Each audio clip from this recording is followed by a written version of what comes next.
Hello guys and welcome back. Today we're going to be reading Scootaloo's Family by Alaborn. I think that's how you pronounce that. I don't really know. A lot of these usernames are hard to pronounce. Anyways, I have not pre-read this one. At this point, I will not have pre-read any of these. So, yeah, I don't really know what's going to come up in these. But here we go. Here's the description.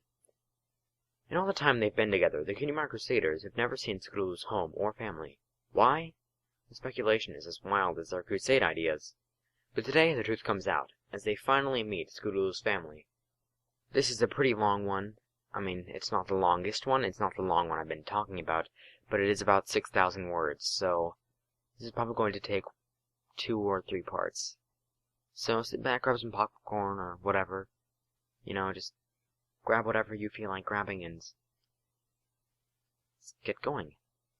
Well, that didn't work out, Scootaloo said, inspecting a new network of scratches marking her coat. Tell me about it, Applebloom said, pulling a thorn from her foreleg with her teeth. I thought for sure we'd get out cutie marks in hang gliding, Sweetie Belle said. She ran her hooves through her mane, trying to free the leaves stuck in it. Off to her side rested the bent frames and torn canvas of the trio's borrowed hang gliders. Everything had been planned out perfectly.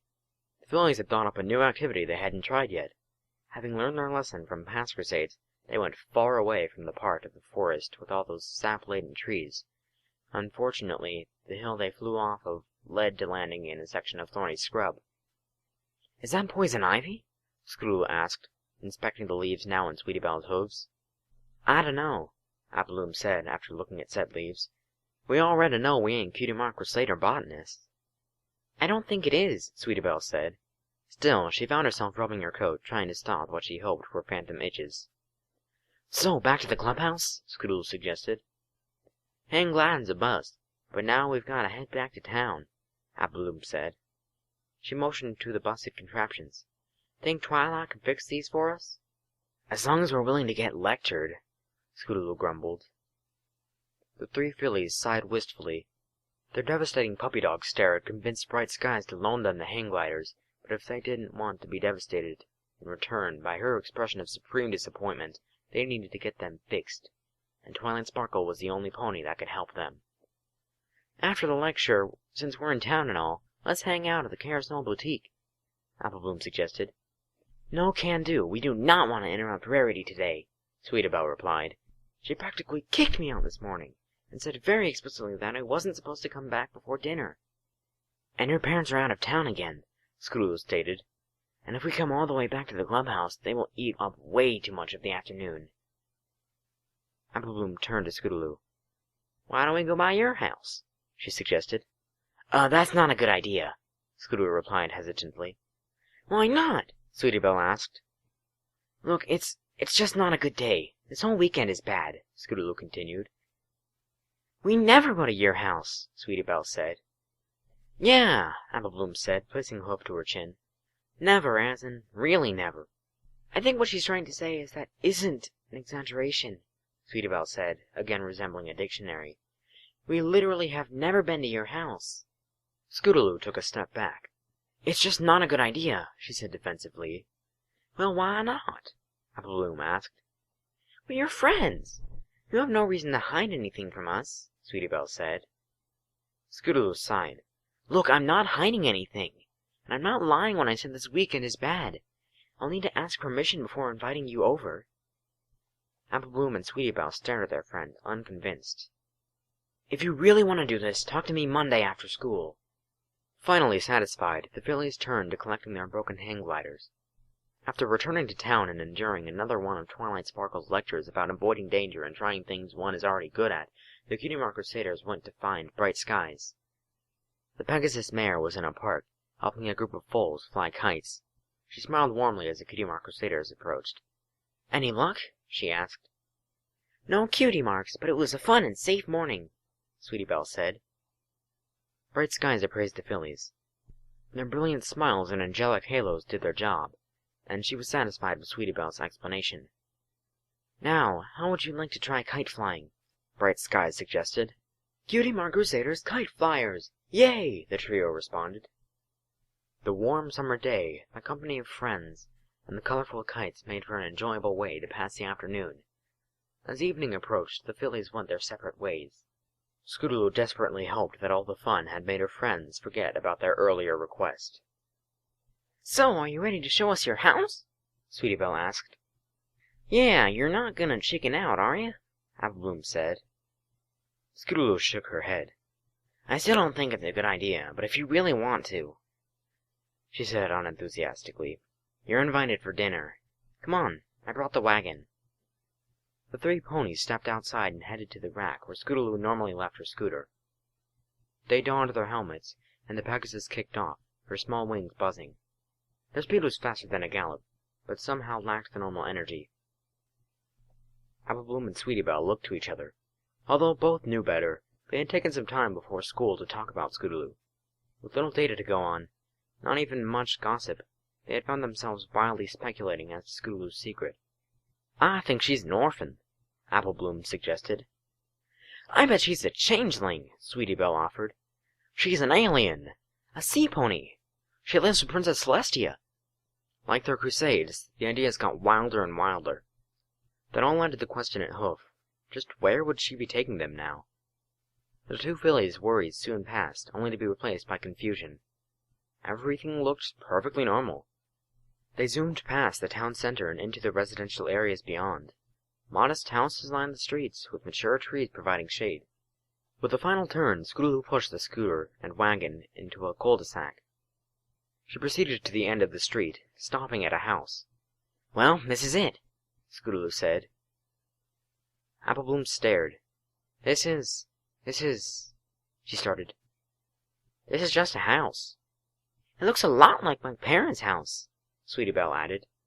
After building up the mystery in their minds, the two fillies were stunned by the total ordinariness of the scene. Scootaloo's house was a cozy two-story structure with a grass lawn and a white picket fence. Sweetie Belle thought it might be a little smaller than her own home, which was a bit better maintained, to her father's credit. A tricycle and a few balls were abandoned on the lawn. Everything was quiet. "Well, why don't you come inside?" Scootaloo offered, without much enthusiasm. Apple Bloom and Sweetie Belle nodded, and followed Scootaloo. The Pegasus opened the door. "I'm home," she called. The three fillies stepped inside, Scootaloo closing the door behind them. Scootaloo's home was certainly lived in. The ceilings had a few cracks, and the walls were scuffed and stained. Every wall was covered with pictures, every shelf with knickknacks. Old furniture was covered with knitted slipcovers. The carpet was clean, but the floor looked like it had abandoned the fight against clutter. More balls, toy carts, and action figures were scattered everywhere. "It kinda looks like the farmhouse," Apple Bloom said, though she knew Granny Smith was far less tolerant of toys being left out like that. Sweetie Belle was examining the mementos on one shelf when her ears twitched, turning towards a high-pitched buzzing. It reminded her of bees, but being indoors, that didn't make any sense. "Incoming!" Scootaloo shouted.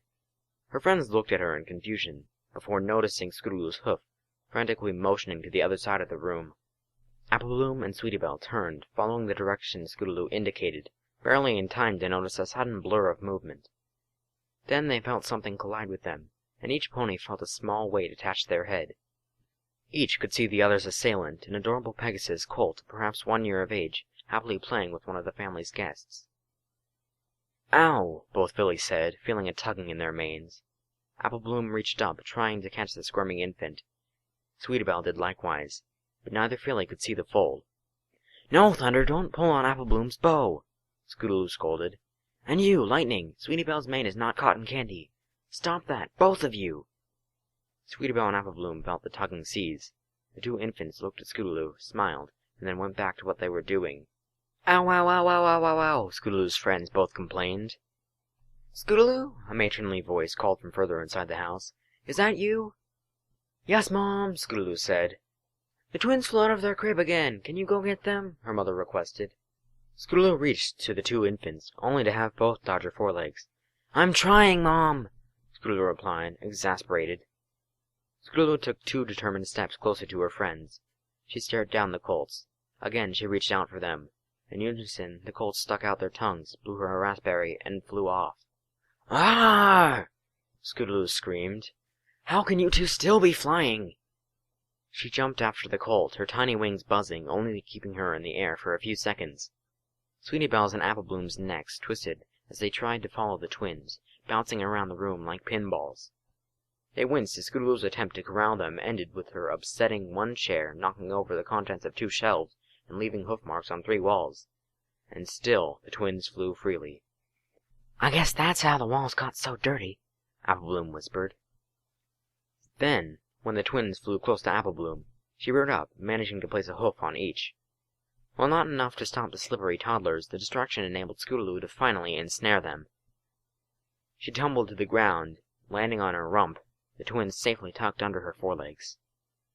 "I guess you've met my brothers, Thunder and Lightning," Scootaloo said. Now that the twins weren't flying around, Apple Bloom and Sweetie Belle could get a good look at them. They looked identical, save for reverse coloration. Thunder's coat was a dark gray, opposed by a light yellow mane and tail. Lightning had the yellow coat and gray mane. And then the twins looked at Apple Bloom and Sweetie Belle with their big orange eyes. "Aww," both fillies cooed. Scootaloo frowned. "Yeah, they're not so cute when I have to chase them down every stinking day." Still clutching the 2 colts tightly, Scootaloo reared, bouncing on her hind legs. "Make sure they don't sneak away," Scootaloo told her friends. She awkwardly walked forward on her rear legs, her wings helping her to keep her balance as she moved with this unnatural stance. Her friends followed. The Cutie Mark Crusaders reached the family room. A couch, love seat, and recliner dominated the room, surrounding the currently unlit fireplace. A crib was pushed against one wall. Some pony was here. A tired Pegasus mare with a green coat and 2-toned purple mane sat on the couch. She clutched knitting needles in her pasterns. A yarn of 6 different colors stretched from a basket on the floor, threaded through her wings, ready to be used in the scarf she was knitting. The mare smiled as Scootaloo entered the room. "Welcome home, Scootaloo." "Hi, Mom," she replied, carrying the colts to the crib. Once they were safely resting, Scootaloo fell to the ground, happy to again be standing on her 4 hooves. "We really need to get that cage." Scootaloo's mother frowned. "It's not a cage, it's a Pegasus crib. And just as soon as they outgrow their latent magic, we won't have to worry about them flying around." "But Mom, you've been saying that for 8 months now. Most foals stop flying around 8 months, and Thunder and Lightning are almost 14 months old. I don't think they're ever going to stop flying." She sadly glanced back at her own small wings. "It will happen in time, just like you'll fly in your own time," Scootaloo's mother said. "Now come give your Mom a kiss," she said. "But Mom," Scootaloo whined. "No buts, Scootaloo." Scootaloo grumbled, but stepped forward, giving her mother a quick peck on the cheek. Her mother responded with a quick hug, entangling her daughter in strands of yarn. This move revealed her cutie mark for the first time, a ball of yarn and 2 knitting needles. "Now, aren't you going to introduce your friends?" Scootaloo's mother said.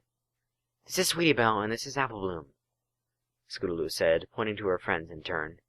"Girls, this is my mom, Quick Stitch." Quick Stitch smiled warmly. "It's so nice to finally meet you girls. Scootaloo talks about you all the time." "A pleasure to meet you, Miss Quick Stitch," the fillies replied in kind. "There are cookies in the cookie jar. You may each have 1 cookie," Quick Stitch said. She turned to Scootaloo, frowning slightly. "I don't want you spoiling your appetite." "Yes, Mom," Scootaloo replied. "Cookies sound nice," Apple Bloom said. "Yeah, let's go," Sweetie Belle added. Scootaloo might not be able to fly for even a minute, but her wings were good enough to carry her to the top of the ice box, where she retrieved the jar of cookies. Bringing it down to the kitchen table, she lifted the lid. Each filly reached in to grab a chocolate-tipped cookie.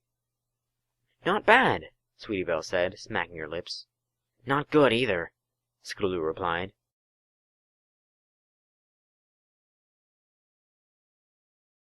"Yeah, but I think my mom snuck some oat bran into the dough," Scootaloo said. She slid her tongue across the roof of her mouth, trying to dislodge a suspicious grainy residue.